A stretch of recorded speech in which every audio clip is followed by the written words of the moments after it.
Dear friends, I am Anish Gupta. I teach economics at Dr. B. Ram Ambedkar College of Delhi University. Hope all of you are safe and doing good during this tough time. It is a great opportunity to interact with you. I am going to discuss with you some mistakes committed by our policymakers in handling COVID-19 situation and what we should not do further to aggravate the situation. So let us look at the chronology. The first case of COVID-19 from China may have been a 55-year-old individual,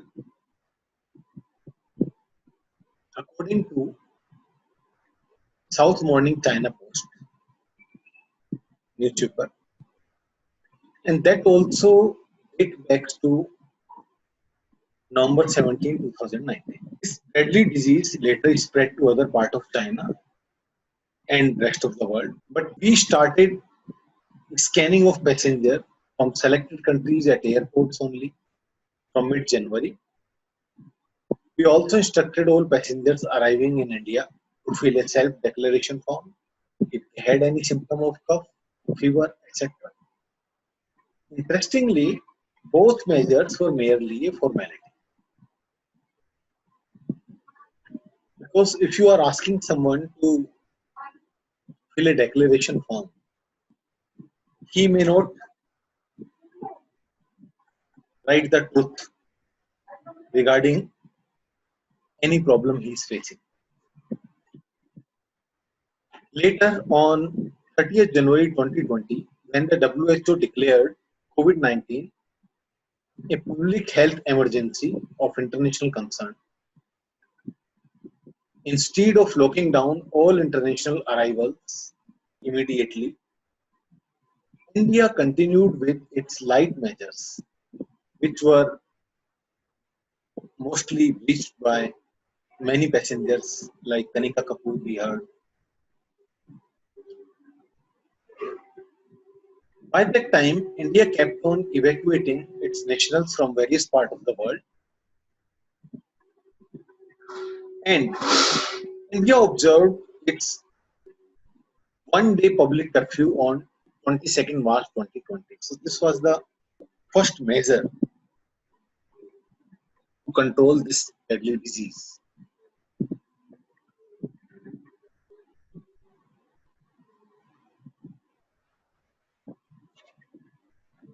Later, India suddenly announced a nationwide lockdown on 24th March at 8 p.m. And interestingly, this nationwide lockdown was supposed to be started just after 4 hours of the announcement. So people didn't get enough time to move anywhere.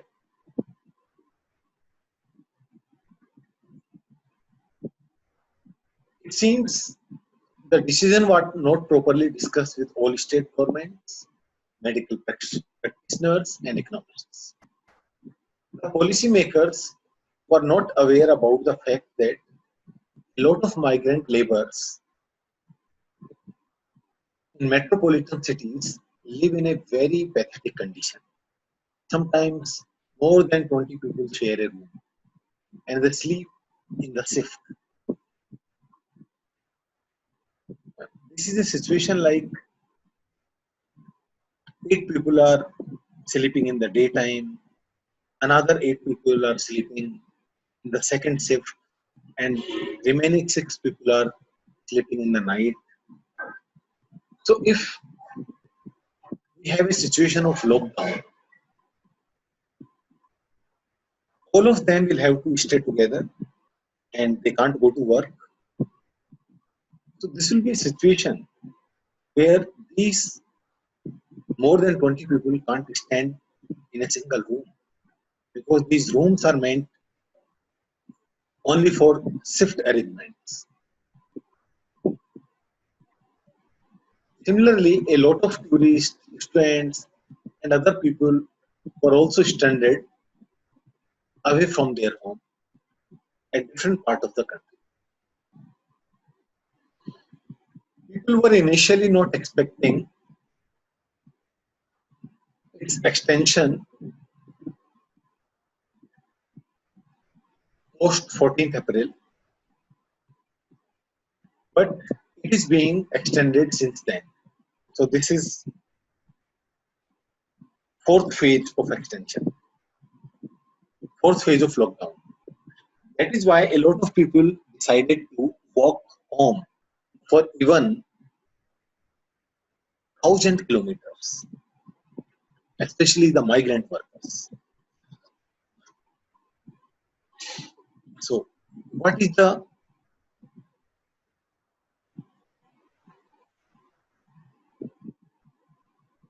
what is the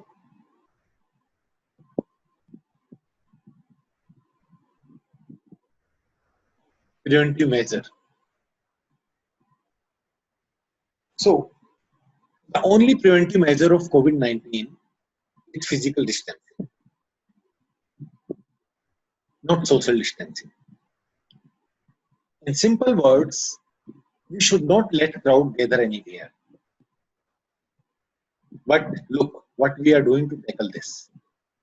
We have fixed the hours of opening up of shops. What will happen in this situation? It will overcrowd the shops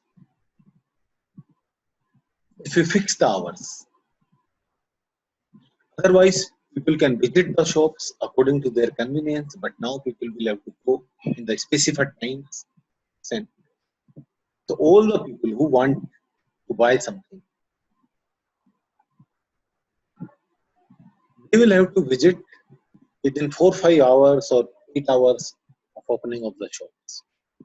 So obviously, it is going to be very crowded. This is what we wanted to avoid. But ultimately, the measure we took is going to increase the crowd. Later, in most of the part of the country, the administration started issuing pass to the vegetable vendors who can enter into the vegetable market. Now, what will happen if you are issuing the pass to vegetable vendors? It means they will have to gather outside the government office to collect their pass. Again, it's going to create crowd outside the office. It is what we wanted to avoid.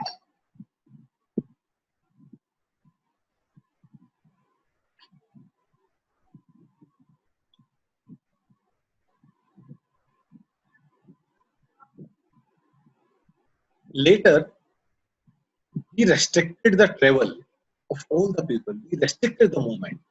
We suspended all the trains. We suspended all the buses. And people were not allowed to move even by their own vehicles, car, scooter, or anything. So what will happen?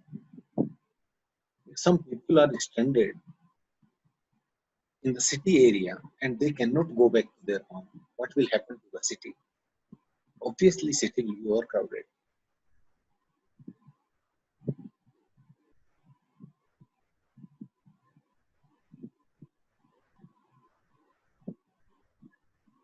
And if you want people not to move, especially the migrant workers or some extended tourists, you will have to make arrangement for their food and accommodation. This is going to put a burden on the exchequer.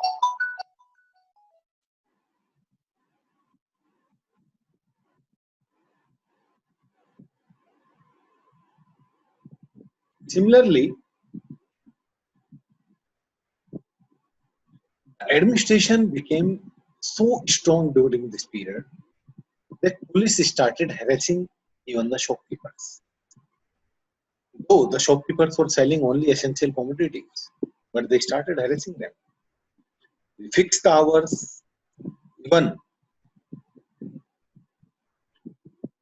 Police officials went a step further. If government has announced opening of shops for 4 hours or 8 hours, due to fear of police officials, they started opening their shop only for 3 hours or 7 hours. So, what I mean to say, they had to reduce the number of hours of opening their shops lower than the prescribed by the government. So, what will happen in this situation? More crowd will gather outside the shops.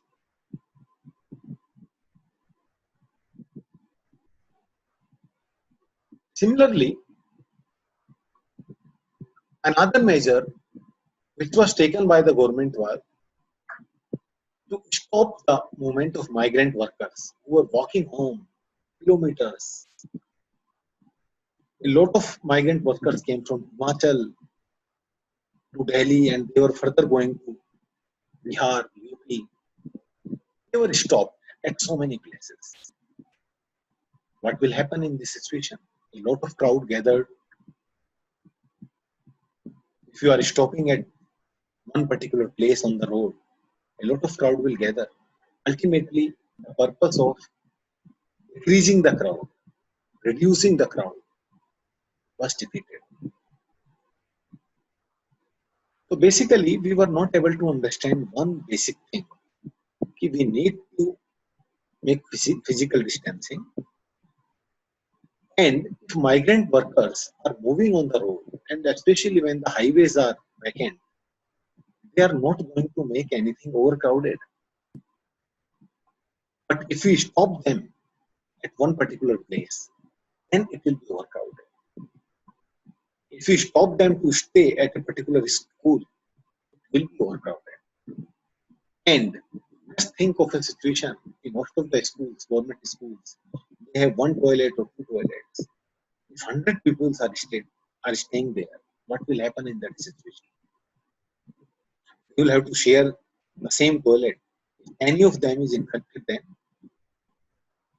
all of them will get infected to be sharing the toilet. But we could not understand these simple basic things.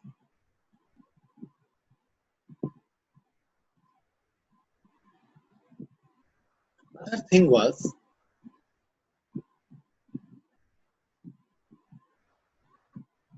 all the announcements which were coming from the government were related to as a preventive measure for COVID-19. They were related to washing hand, using mask, etc. But COVID-19 was not just about washing hand and wearing mask. We need to educate people how to remove the mask, how to reuse the mask, and more importantly, how to use the commodities which we are buying from a shop. Because the shopkeeper may also be infected. If you are buying something from him, how should we use that product? How should we sanitize the vegetable? So many other things. But we fail to educate people regarding these things.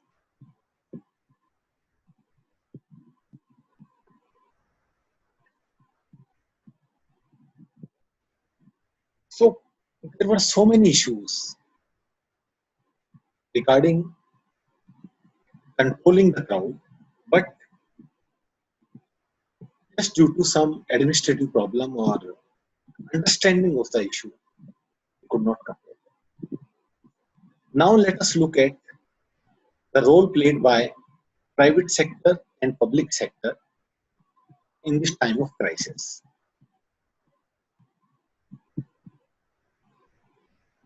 If we look at public health infrastructure, we'll find that during this crisis, the role of private hospitals was not at all satisfactory, especially in small cities. Rather than rehabilitating the infected patients. Private doctors closed their service to avoid self-infection. Only sector which was full-fledgedly working during this period was public health sector.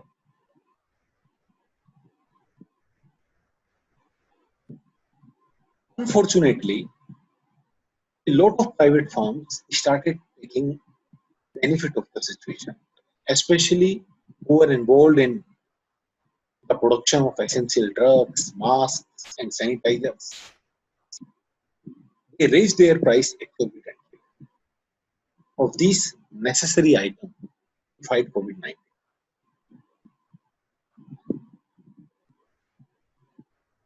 Let us look at private sector's response.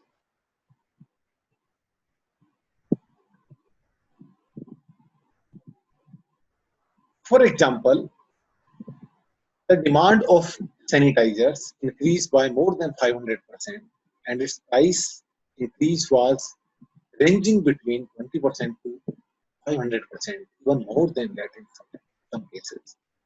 For example, I bought a sanitizer of 100 ml when I was traveling from Delhi to some other place. It cost me 250, and it was of very poor quality also, because if you open that, it will get leak, and a lot of sanitizing material was wasted. Similarly, in the case of face mask, demand increased by more than 100%, more than 1000%, and price increased up to 300% in the month of March. Even we hear some news, the 10 rupees mask was sold at 100 rupees, 150 rupees, 200 rupees. And in the case of ventilators, let us take some examples which were published in the newspapers. One company, Medicam Enterprises, which is based in Delhi, the price of its ventilator was rupees 3 lakh. But during this period, within a month, it increased to 6 lakh. Similarly, another company, Pipette Machine, which is also a type of ventilator, its price used to be between 60,000 to 85,000. 60,000 to 85,000 for used product, but it increased to 1.5 lakh during this period. Similarly, another ventilator, IMG Healthcare, which produces many ventilator, its price used to be 84,000. It increased up to 3.7 lakh during this period. And a lot of individuals, officials, and housing societies also started buying them, while it was meant for hospitals only during this period. Similarly, there is a very important medicine, hydroxychloroquine. It is the same medicine. It was requested by United States, and initially India stayed the export of this medicine, but later on the request of United States and some other countries, it started exporting the same medicine, because India produces almost 70% of this medicine. And it is considered to be very important medicine for COVID-19.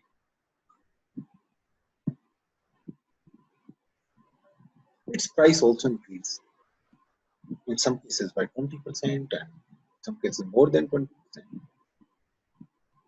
Now, let us look at the response of public sector to address this excess demand. So, immediately after getting instruction from the government, public sector started responding. So, 8 defense public sector undertakings and 41 factories of the Ordnance Factory Board (OFB) began contributing to the fight against global pandemic COVID-19.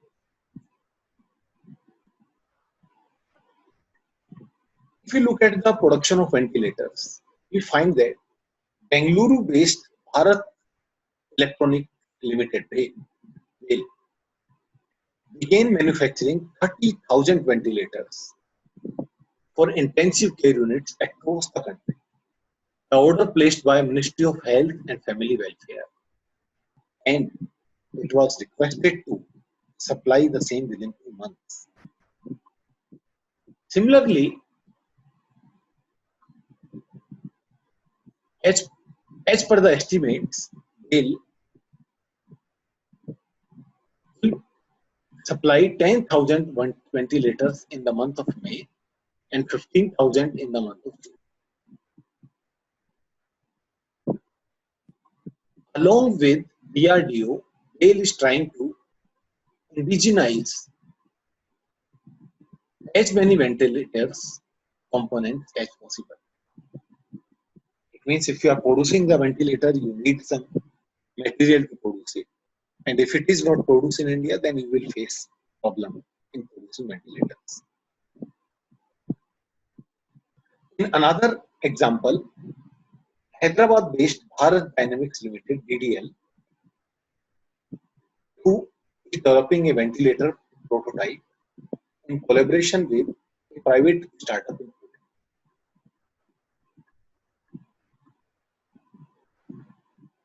As far as the production of aerosol boxes is concerned, Bengaluru-based Hindustan Aeronautics Limited (HAL) has manufactured more than 300 aerosol boxes,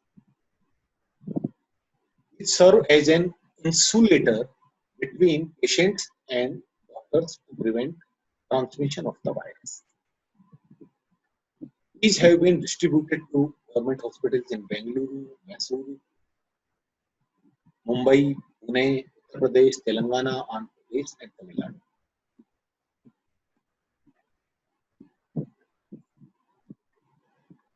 Similarly,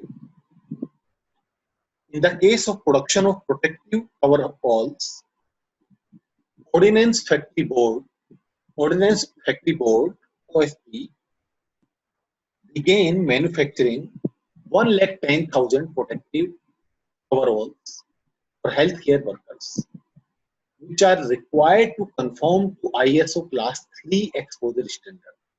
So, exposure standard have been divided in Class 1, Class 2, Class 3. This is a measure of degree of virus contamination. A cluster of 5 ordnance factories at Kanpur, Shahjahanpur, Firozabad, and Chennai are currently manufacturing 800 coveralls per day. But the Ordnance Factory Board is ramping up production to 1,500 daily.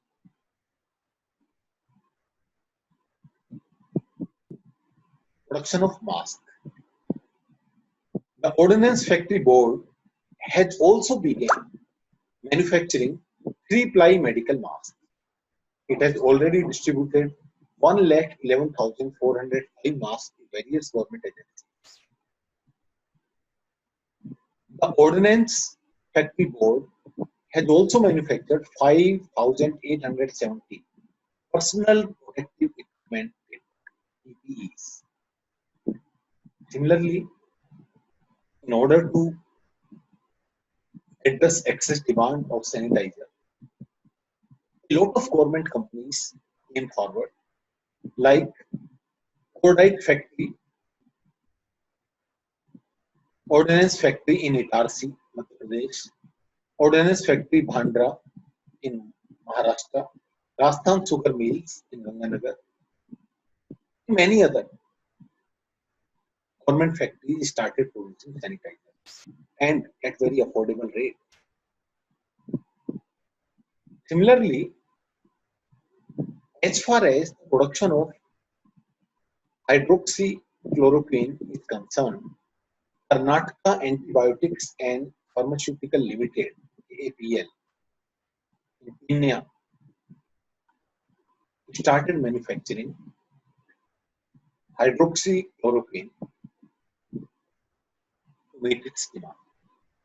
So, in this way, public sector started playing a very pivotal role to combat COVID-19. In another example, ordnance factories began the supply of special 2-meter tent made of waterproof fabric, mild steel and aluminium alloy for use in medical screening.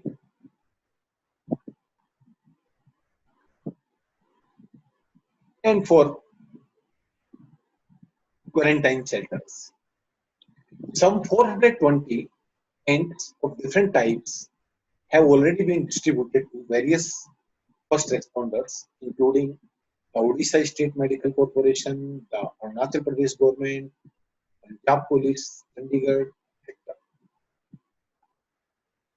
Similarly, DRDO is developing 15 to 20 products to help manage COVID-19 pandemic. In another example, two Delhi-based DRDO laboratories have announced the development of a high-tech ultraviolet sanitization box and hand device.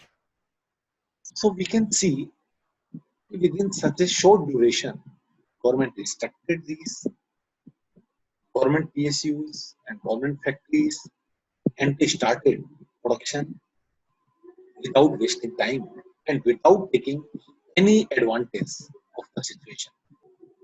So the biggest question in front of us is how to live with COVID-19.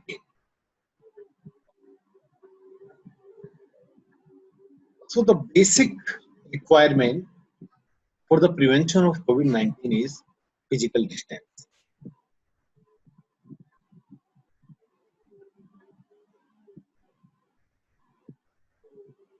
Most crowd places in India are public transport system.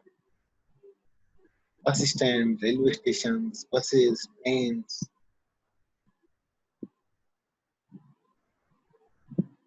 We can tackle this problem by increasing more buses and more trains. And we can also increase the frequency of buses and trains.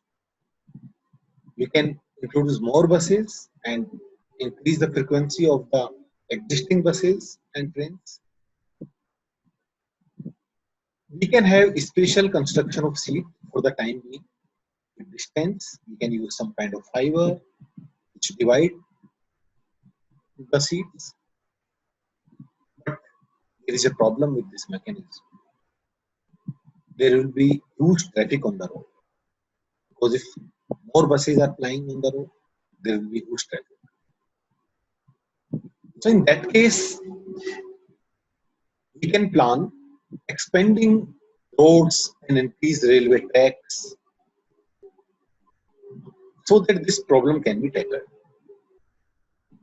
Moreover, we can encourage 24 into 7 public transport. So if transport is 24 into 7, in that case we will get an advantage. The traffic will be distributed. The peak hour traffic will be distributed in the off hours also. We can also encourage e-ticketing and more ticket windows to control crowd,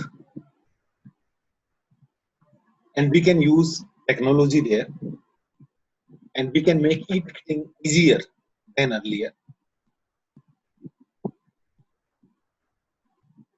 Now the problem is a lot of people in India still cannot use internet and we cannot buy tickets online.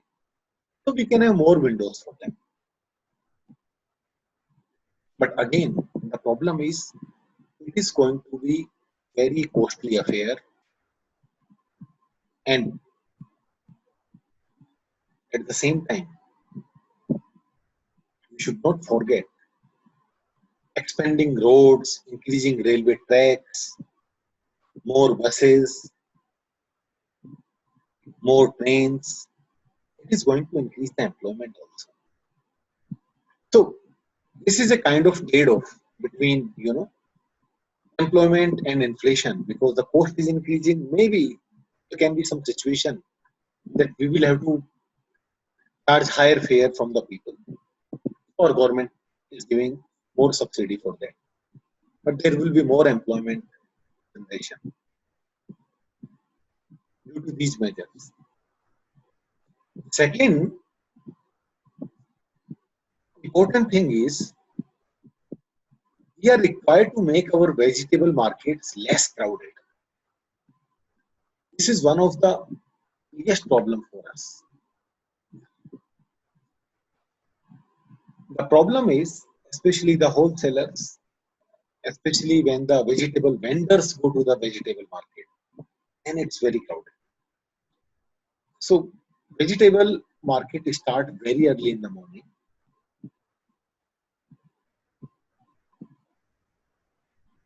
We may increase the hours. How can we increase the hours? If it starts from early morning 4 to 7, we can start it at 2 to 7. And especially in this time when we have curbed the traffic and we have a lot of restriction for the people, and we have lockdown during this period, most of the highways and most of the roads in the city are vacant. We can make use of them for early hours to expand the vegetable market. See, the solution is in the expansion of infrastructure, expansion of everything. So a lot of things are underutilized. For example, we have government schools, government colleges. Their infrastructure is underutilized because we are using their infrastructure only for 6-7 hours, or 8 hours in a day. We can make use of that infrastructure for other hours also. So less crowded other markets. Apart from vegetable markets, we need to make other markets less crowded, which is possible only when we open markets 24 into 7 and we encourage e-commerce. See, the good advantage of e-commerce is one person is bringing so many things for so many people. So he is visiting many places. So it is also going to make market less crowded.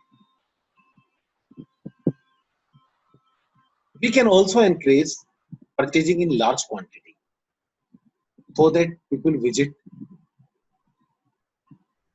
give less visit to the market.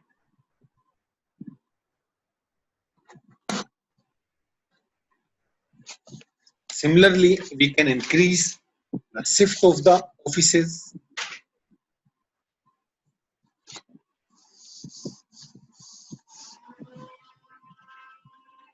Most of the offices are running only for 8 to 10 hours. We can increase the shift. It will not only increase our efficiency in the sense there are only 8 hours for most of the people to visit a government office. But if they are open for 24 hours, things will be easier for them. If not 24 hours, at least in 2 shifts. So some employees are going in a particular shift, some other employees are going in the other shift.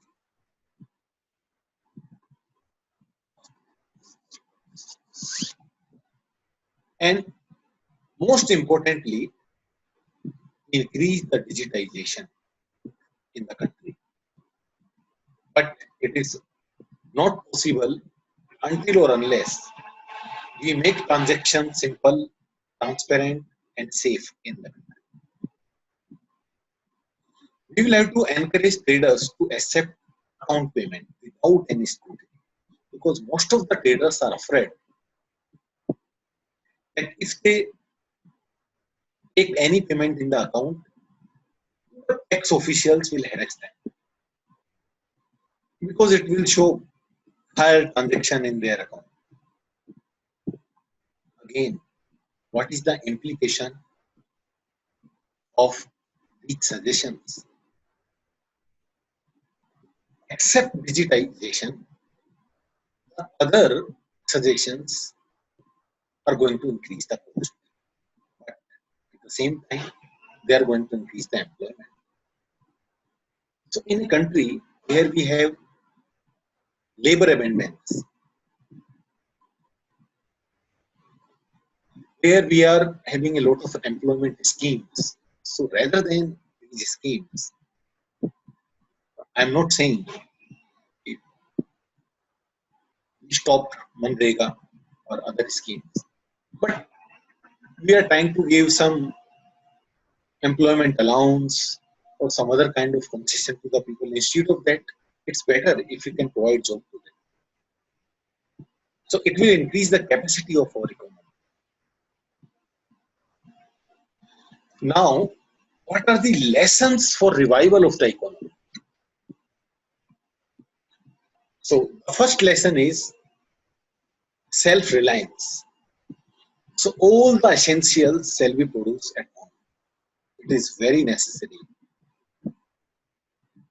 India used to be very self-reliant earlier. Even Indian villages were self-reliant, except for few commodities.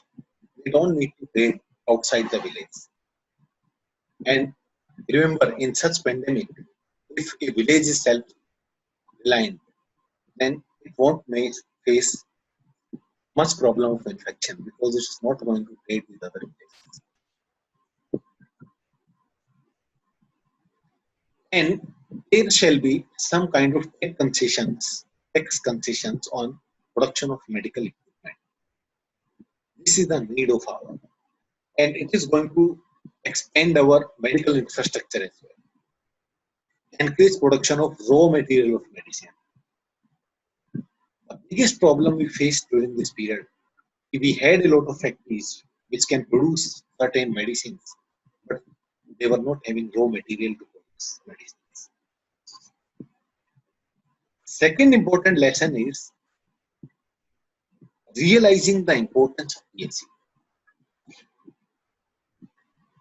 So, incidentally, this is coming at a time when our finance minister has announced, you know, uh, selling of a lot of PSUs in the coming days. But if we look at our public sector units, the central public sector enterprises have committed rupees 2,500 crores for PM Care Fund. And about two-thirds of their annual corporate social responsibility fund, they are depositing in PM Care Fund. Private companies are not doing that. Private companies always try to expand their corporate social responsibility fund where they can gather indirect benefit apart from tax benefits. If we look at the Air India, now we are looking at all those public sector units which are not directly participating in COVID-19. For example, Air India. But despite that, Air India has played a very important role in COVID-19 in evacuation of the people from Nepal. And it has done it many times earlier, especially whenever some kind of risk is associated. Private airlines show their reluctance. In the case of COVID-19, they were not interested. Air India had to go there. In the case of any war zone or other problem in a country, if you want to evacuate people, your own people, then again Air India goes there. So all risky evacuation operations are done by Air India. We have heard Vande Bharat mission recently. It was also done by Air India. So from COVID-19 point of view, it seems very less important, but this PSU has also played a very important role. Similarly, BSNL. One may think, how can BSNL help in COVID-19? So look at this. BSNL has given rupees 500 crore. It has planned to give is 500 crore PM Care Fund. While Reliance, we are not talking about just Jio. Reliance India Limited, which has a lot of factories, lot of companies under it, it has also given just 500 crore. At the time of crisis, the company BSNL, which is already facing a lot of crisis, but it is coming forward to help the country. Similarly, in the case of awareness related things, government directed all the telecom companies to put some caller tune to educate people regarding COVID-19. Unfortunately, most of the private telecom companies did not pay any heed to the advisory for a long time. Why? Because of possible loss of profit which they earn through caller tunes. But BSNL didn't care about it. And BSNL started giving messages on the phones. So whatever message we have heard, social distancing, COVID-19 disease, it started coming from phone and telephone, mobile phone. They are the only things even poor people are having it. And even the people who are traveling on the way, they are having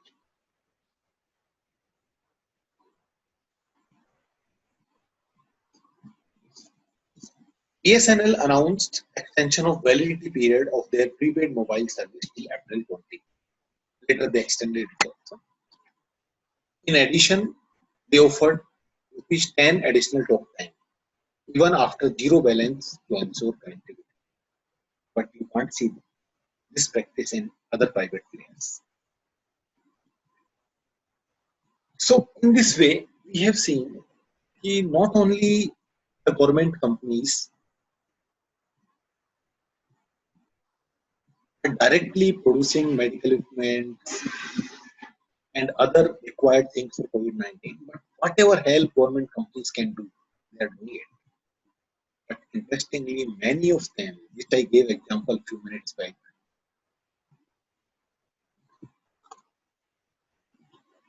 are under the scanner of government to sell them. Government is planning to sell them.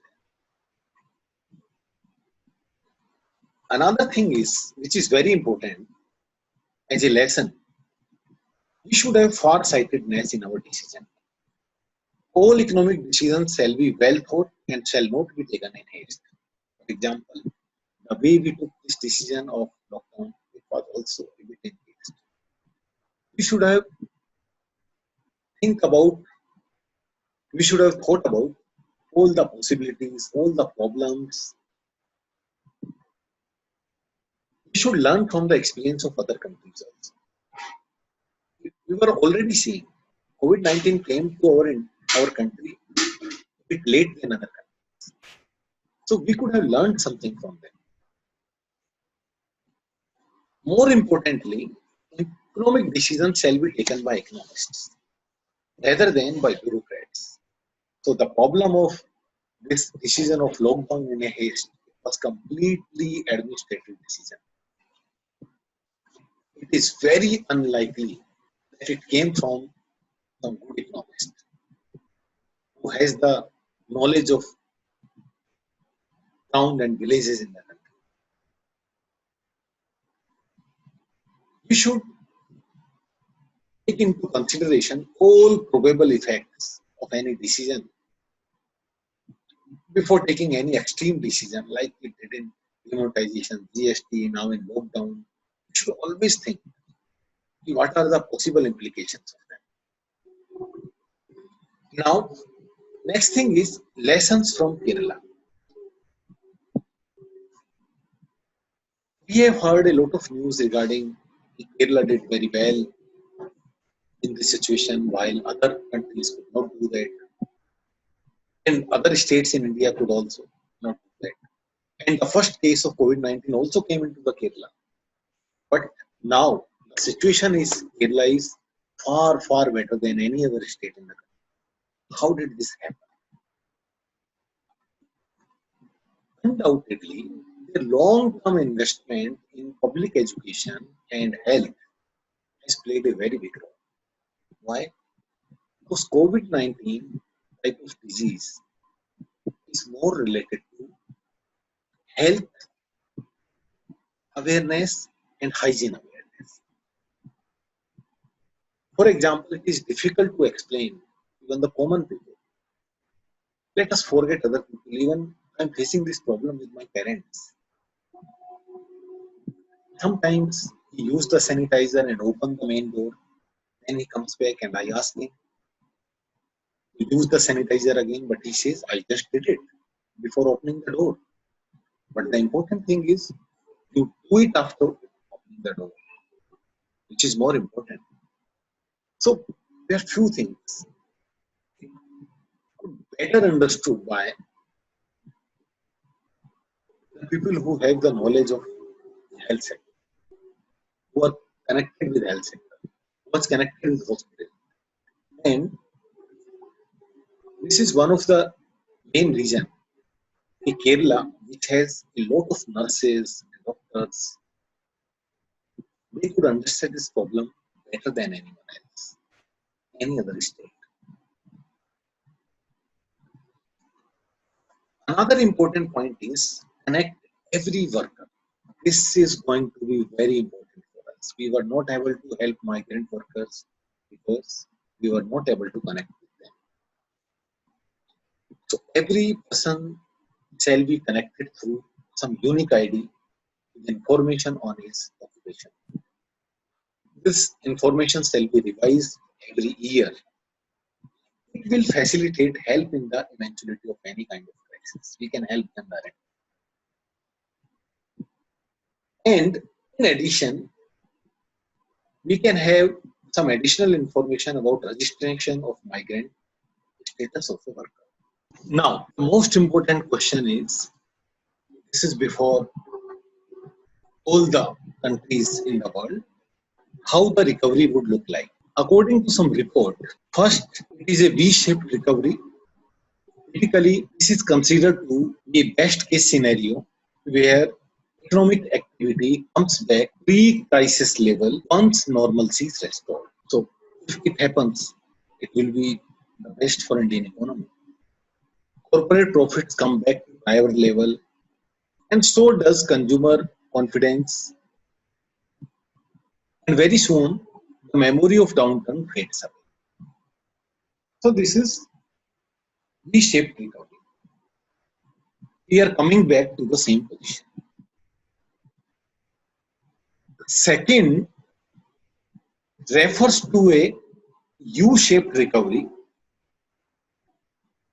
Once the shock hits the economy, output, demand, and income remain flat for a relatively long period of time before there is an uptick in consumer confidence.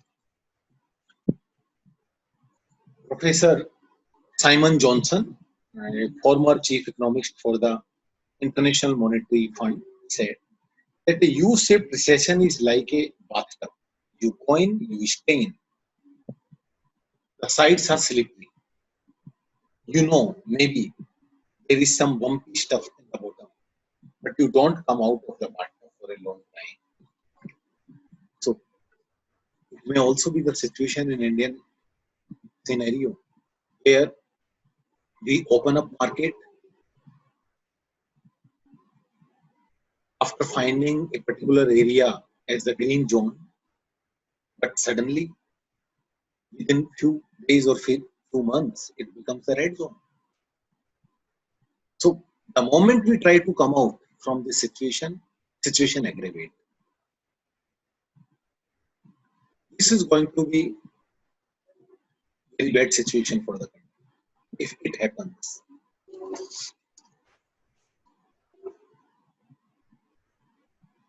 Third is, and it is more worse, is W-shaped recovery. It is also called the double dip recession. This case initially appears like a V-shaped recovery, but then ends up turning back down again. It can also happen. Once you realize you are coming out from COVID-19, some of your areas come out from this, but again it fall into the same trap. The initial growth could be attributed to a stimulus by the government or the central bank, but once it is exhausted, the output and consumer confidence falls to crisis level. So it will not be easy for the economy to come out from this COVID-19 situation. The things will be very different after COVID-19. Fourth, and the most worrisome, is the L-shape, the hockey stick recovery. The growth holds out and does not pick up for a long time, despite all policy measures. The Japanese asset price bubble of the 1990s is a prime example of this recession. It means we were at a higher level, and once we came down due to this COVID-19, we will always remain at the lower level, the horizontal portion of the L-shaped curve, and we will never be able to achieve our previous level. This can also be a situation COVID-19. We will have to see actually. It would be interesting to see how Indian economy picks up from the COVID-19 scars. Whether it follows one of these patterns or carves out an unconventional path of recovery, there may be, or especially in the Indian case, we have some opportunities as well. If it is the case that this crisis was man-made, it means virus was prepared in a lab in China, then we are going to see a lot of reaction from developed countries in the world. And a lot of people from China, they study in these developed countries, they work in these developed countries. And given the new situation of the world,